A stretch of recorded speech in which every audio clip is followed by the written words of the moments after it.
Bahujan Samaj party एक एक करके बहुत सारे सीटों के प्रत्याशी प्रभारी के रूप में घोषित करती जा रही है और बहुत जल्द हम आपको इन सारे प्रत्याशियों प्रभारियों की पूरी एक लिस्ट एक रिपोर्ट के तौर पे 10 मिनट के अंदर दे देंगे ताकि आपको पूरी एक लिस्ट मिल जाए। और वहीं आम आदमी पार्टी ने भी 100 सीटों की सूची पिछले ही हफ्ते जारी की थी।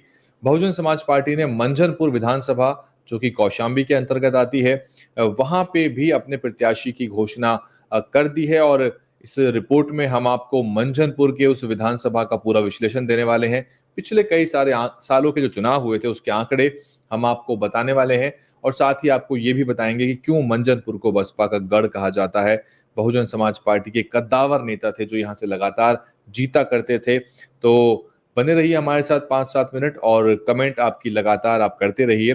मंझनपुर कौशाम्बी जिले के 3 चुनावी क्षेत्रों में से एक विधानसभा है और ये कौशाम्बी लोकसभा क्षेत्र का ही हिस्सा है। कौशाम्बी लोकसभा से भाजपा के विनोद कुमार सोनकर सांसद हैं जिन्होंने समाजवादी पार्टी के इंद्रजीत सरोज को हराया था। मंझनपुर में 3 विधानसभा चुनाव क्षेत्र हैं, चायल, मंझनपुर सुरक्षित और सिराथू। मंझनपुर हमेशा से ही बहुजन समाज पार्टी का गढ़ रहा है। यहाँ 1991 से लेकर 2012 तक बसपा का कब्जा रहा। बसपा के कद्दावर नेता रहे इंद्रजीत सरोज लगातार यहां से चुनाव जीतते रहे, लेकिन 2017 के विधानसभा चुनाव में भाजपा ने यहां पर चुनाव परिणामों की तस्वीर बदल दी।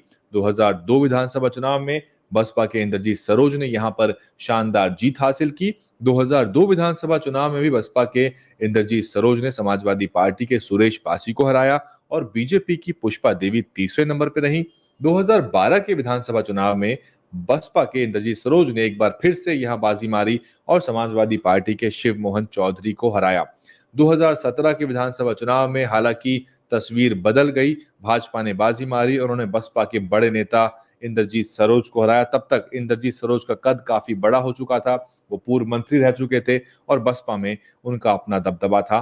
भाजपा के लाल बहादुर को 92,818 वोट मिले, बसपा के इंद्रजीत सरोज को 88,658 वोट मिले, जबकि सपा के हेमंत कुमार को 37,717 वोट मिले। मंझनपुर पासी और धोबी समाज का बाहुल्य क्षेत्र है और ये समुदाय कुल मिलाकर निर्णायक हो जाते हैं। यहाँ पर केवट मल्ला समाज की भी बड़ी संख्या है। सितंबर 2017 में बसपा के इंद्रजीत सरोज ने बसपा छोड़कर सपा ज्वाइन की और संभवतः इस बार वो सपा के टिकट पर चुनाव लड़ेंगे। बसपा ने यहाँ पर जोरदार दाव खेलते हुए धोबी समाज से डॉक्टर नीतू कनौजिया को प्रभारी बनाया है। तो बहुजन समाज पार्टी केवल ब्राह्मणों तक ही सीमित नहीं रहने वाली, वो जो बाकी जातियां हैं उनको भी रिप्रेजेंटेशन देने की कोशिश में है। नीतू कनौजिया तेजमती अस्पताल की संचालिका हैं और प्रभारी बनने के बाद लगातार यहाँ पे जनसंपर्क है वो सघन हो गया है। बड़ी सभा में उनकी घोषणा हुई थी।